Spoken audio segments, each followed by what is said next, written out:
Hello दोस्तों, अगर आप भी कक्षा 11 के छात्र हैं तो लेकर आ चुके हैं बिल्कुल 100% रियल सब्जेक्टिव क्वेश्चन। ऑब्जेक्टिव हम करा दिए प्यारे बच्चों, आप लोग चैनल पर जाकर अभी देख लीजिए ऑब्जेक्टिव क्वेश्चन को। बिल्कुल 1000% रियल जो है ऑब्जेक्टिव क्वेश्चन रहने वाला है। देखिए, आपका विषय कोड 321 है। अर्धवार्षिक परीक्षा दिसंबर 2025 का हिस्ट्री यानी इतिहास का ओरिजिनल पेपर रहने वाला है आर्ट्स वालों के लिए प्यारे बच्चों। ठीक है, समय आपको 3 घंटा मिलने वाला है और जो पेपर है यह 100 नंबर का रहने वाला है। ठीक है, चलिए जो है हम लोग जल्दी से क्लास को स्टार्ट करते हैं, शुरू करते हैं। यहाँ पर जो है क्वेश्चन दिया गया है, खंड प है, लघु उत्तरीय प्रश्न है। 1 से 25 तक लघु उत्तरीय प्रश्न है, जिनमें से 15 क्वेश्चन का जो है जवाब देना है। 1 नंबर क्वेश्चन, सामंतवाद से आप क्या समझते हैं। ठीक है, सामंतवाद से आप क्या समझते हैं, इसके बारे में जो है ना आपको लिखना है। फिर है होमोज प्रथा क्या थी, होमोज प्रथा के बारे में जो है ना आपको लिखना है। फिर देखिए, चर्च की आय का प्रमुख स्रोत क्या थे, इसके बारे में जो है आपको लिखना है, चर्च की आय के प्रमुख स्रोत के बारे में। फिर 4 नंबर क्वेश्चन प्यारे बच्चों यहाँ पर दिया गया है, नाइट्रस कौन थे। ठीक है, इसके बारे में लिखना है। 5 नंबर क्वेश्चन दिया है, कुरिलताई से आप क्या समझते हैं, कुरिलताई क्या है, इसके बारे में लिखना है। आगे बढ़ेंगे तो मार्को पोलो कौन था, वह किसके दरबार में गया था, चीन में किसके दरबार में गया था, चीन के राजा कौन थे, उनके दरबार में गया था। फिर यायावर जातियों पर बौद्ध धर्म के 2 प्रभाव का जो है उल्लेख करना है। आगे है खाना बंदोबस्त किसको कहते हैं, इसको लिखना है।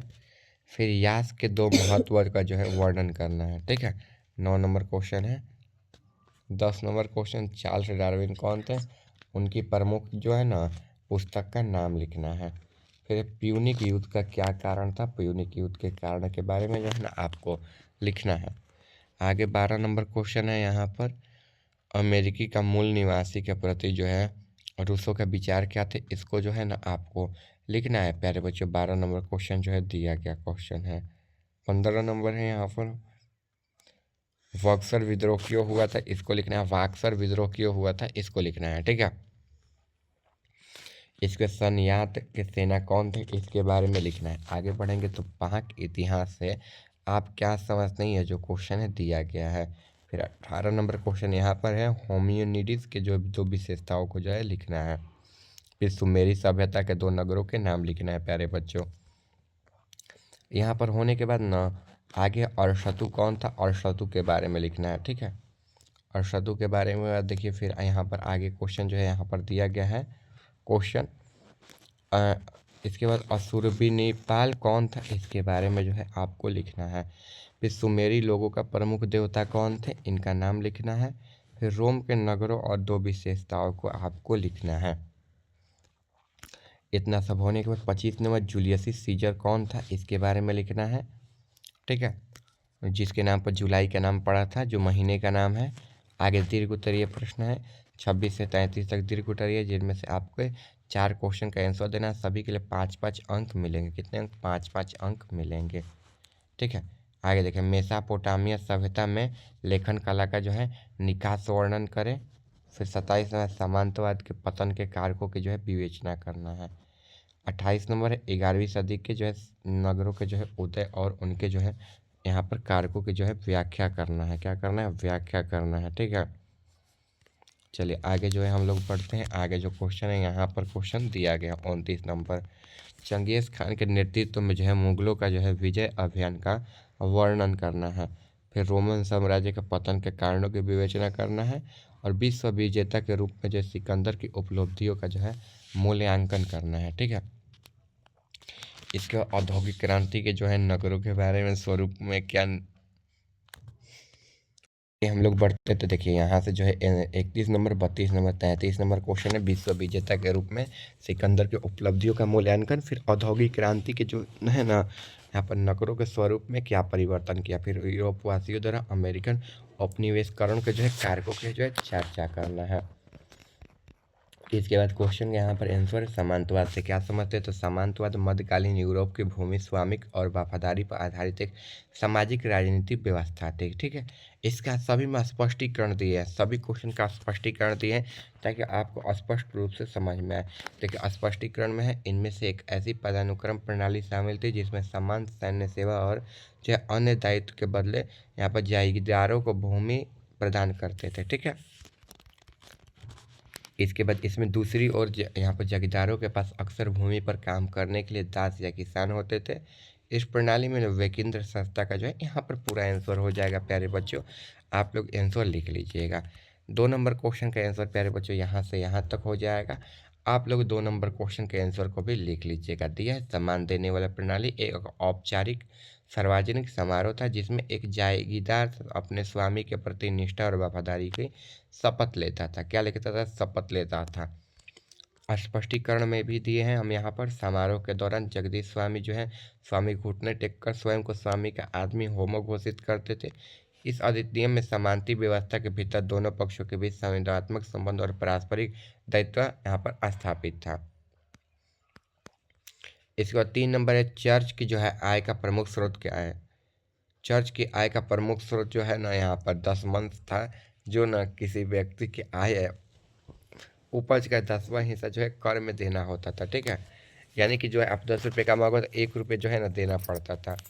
फिर जो है यहाँ पर 4 नंबर क्वेश्चन, नाइट कौन थे, तो सूरवीर मध्ययुगीन योद्धा थे जो आमतौर पर कालीन परिवार से होते थे और भूमि के बदले अपने स्वामियों की जो है ना सेवा करते थे। क्या हो जाएगा? सेवा करते थे। इसके बाद स्पष्टीकरण, वित्त कला में जो है ना यहाँ पर अत्यधिक कुशल थे और स्पष्टीकरण सिद्धांत का जो है पालन करते थे। ठीक है,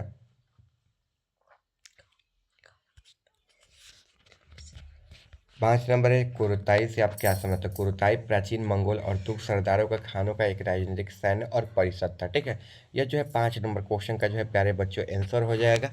आप लोग जो है ना इसके आंसर को लिख लीजिए। ठीक है, 5 नंबर क्वेश्चन के आंसर को आप लोग लिख लीजिए। ठीक है, आगे 6 नंबर क्वेश्चन का आंसर होगा मार्को पोलो कौन था। तो देखिए प्यारे बच्चों, मार्को पोलो एक वेनिस एक व्यापारी था, अन्वेषक था जिसके चीन की यात्री और कुलभाई खान के दरबार में जो है सेवा करने के लिए भेजा गया था। ठीक है, इसका स्पष्टीकरण है, उनकी पुस्तक travels of Marco Polo European के मध्य एशिया के बीच में प्रचलित कराया था। ठीक है, परिचित करवाया था और प्रचलित भी हो गए थे।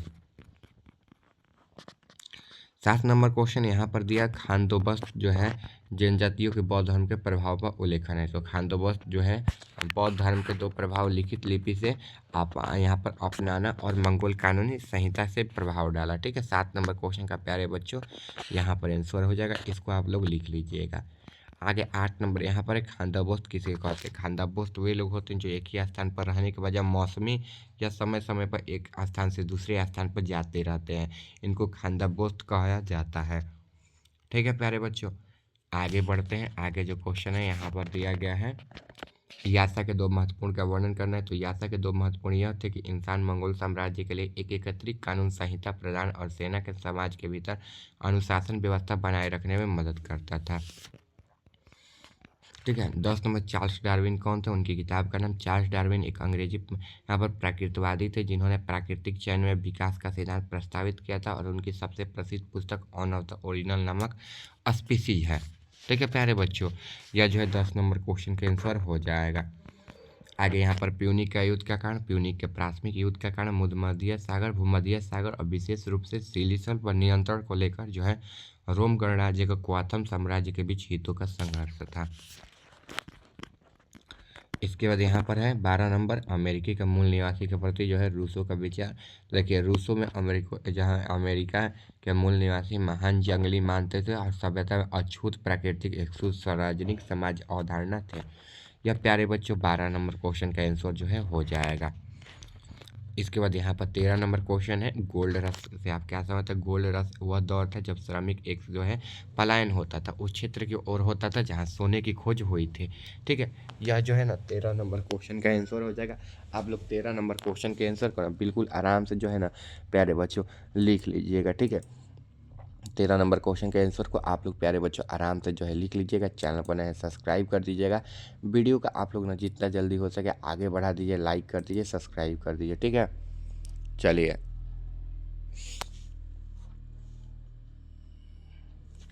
आगे क्वेश्चन है यहाँ पर, ठीक है प्यारे बच्चों।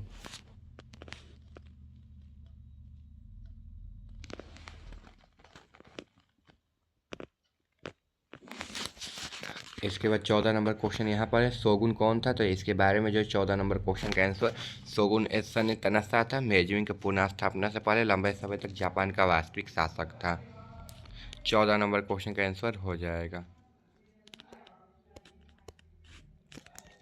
फिर इसके बाद ये 15 नंबर है, बक्सरा विद्रोह के बारे में, जो चीन के ईसाई विरोधी भावनाओं के कारण हुआ था, जिसे साम्राज्य का विस्तार और आर्थिक कठिनाइयों में भी भड़का दिया था, ठीक है। 15 नंबर क्वेश्चन का जो है आंसर हो जाएगा। इसके बाद यहाँ पर 26 नंबर, मेसोपोटामिया के लेखक कला के विकास के बारे में यहाँ पर दिया हुआ है। आप लोग लिख लीजिए, मेसोपोटा का जो है यहाँ पर लेखक का नाम विकास लगभग 3200 ईसा पूर्व से शुरू हुआ है। यह मानव इतिहास का एक महत्वपूर्ण मील पत्थर था, जिसने ज्ञान और संस्कृति का जो है प्रसार अहम भूमिका निभाई थी, ठीक है। इसके बाद यहाँ पर होने के बाद ना आगे यहाँ पर जो है दे दिया गया है प्यारे बच्चों, ठीक है। चलिए मिलते हैं अगले वीडियो में। चैनल पर नए होंगे सब्सक्राइब कर दीजिएगा, ठीक है। ये आगे का 28 नंबर क्वेश्चन है प्यारे बच्चों, दिखा दे रहे हैं। 28 नंबर क्वेश्चन को भी जो है ना आप लोग लिख कर यहाँ पर कृषि व्यापार मार्ग को लिख लीजिएगा, ठीक है। आइए 27 नंबर क्वेश्चन का आंसर हो जाएगा। 27 नंबर क्वेश्चन के आंसर को भी आप लोग जो है ना लिख लीजिएगा, ठीक है। चलिए मिलते हैं अगले वीडियो में। चैनल पर नए होंगे सब्सक्राइब करिए। इसका ऑब्जेक्टिव क्वेश्चन आपको चैनल पर मिल जाएगा, जाकर देख लीजिएगा।